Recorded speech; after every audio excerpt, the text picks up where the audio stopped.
One of my favorite drummers in the past few years has been Brody Simpson, and not just because he's a phenomenal drummer, but I've also been a big fan of his drum tones and the way that he mixes and engineers drums. He owns a studio in Australia, and the sounds he gets in his Instagram videos are unlike anything I've heard before, and I've loved watching each one. They're somewhere in between real sounding drums and sampled drums and something totally alien and something totally foreign, and it's such an aggressive and heavy-handed mixed style, and I mean that as a compliment, that it always sounds distinctly different than everything else you see in your Instagram feed. So I am a big fan of Brody Simpson's tones, and for a while now I've wanted to try and get something similar. So if you're seeing this video, hopefully I was at least somewhat successful. I give myself like a 50-50 chance of getting anything close to what Brody gets, but I'm gonna do my best, and I think that the most important elements are going to be in picking the drums and cymbals themselves, and then in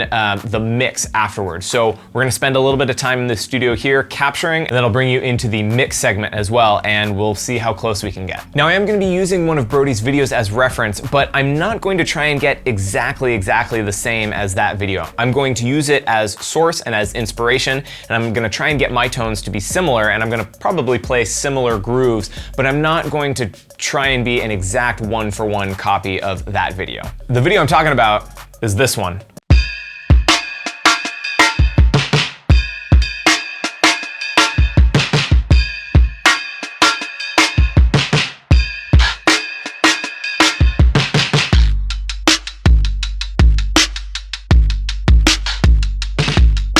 Now there's a lot going on in that, and I don't think that my current setup here is quite going to cut it. So let me grab the camera and let's talk about some things that we can change to get a little more in that vibe. All right, so let's see what we can modify here. First of all, I feel like this ride is not gonna quite cut it. I think we want something that's a little bit brighter and a little bit smaller, so I'm probably going to change that out. The floor tom, I think would actually work. I think it's low enough, but I might need to find some like calf hooves or something to put on there. Not sure what I'll do about that. The snare, I think I'm also going to change out to be my piccolo snare. The hi-hat, I think I'll change those out to be the 14-inch sand hats. I think we want something that sounds kind of dirty but is maybe a little bit smaller than these 16s.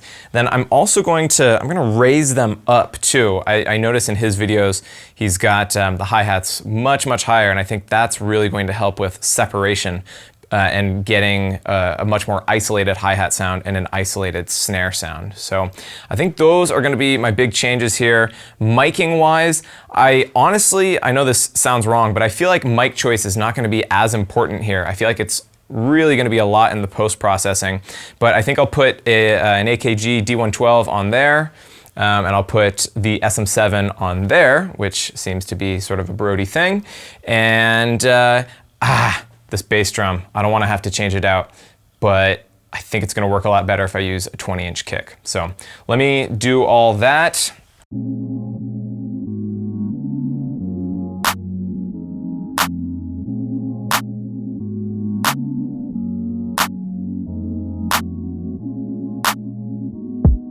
All right, so here's what we came up with. Let me talk you through the setup and the miking. First, we'll start with the kick. So I did end up switching out to my 20-inch Slingerland kick. This is vintage, and I think it's just going to help get a little more controlled sound than the 22. Brody, I only see using one mic in that video that I'm referencing, but I'm using 3 here just to see what works. I've got a kick in, a kick out, and a sub kick. I feel like that sub kick is gonna come in handy, but we shall see. On the snare, which is my piccolo snare that I've mentioned in videos a couple times now, I've just got a 57 on top and 57 also on bottom, and I've got, you can see the snare weight on there, the M80, then I've also got just like this bag to add some more weight and really just make it super dead. Okay, moving on, I did change out that ride. The ride is now is now the 18-inch sand thin crash with some tape on it, which I think I can apply some effects to and get that weird wobbly sound. I also threw a close mic on that. I think control and close mics is gonna be the name of the game here. In fact, I'm of course going to record the overheads in room, but I'm not really sure how much they'll come into play. We shall see. I have an AKG D112 on the floor tom. I didn't find anything funky to put on the floor tom. I think I might have something with jingles on it. We'll see if I end up getting anything on the floor tom, but that is pretty much going to be the setup. So I just need to play some cool, funky, kind of lo-fi hip-hoppy beats, and then we will move into the mixing stage.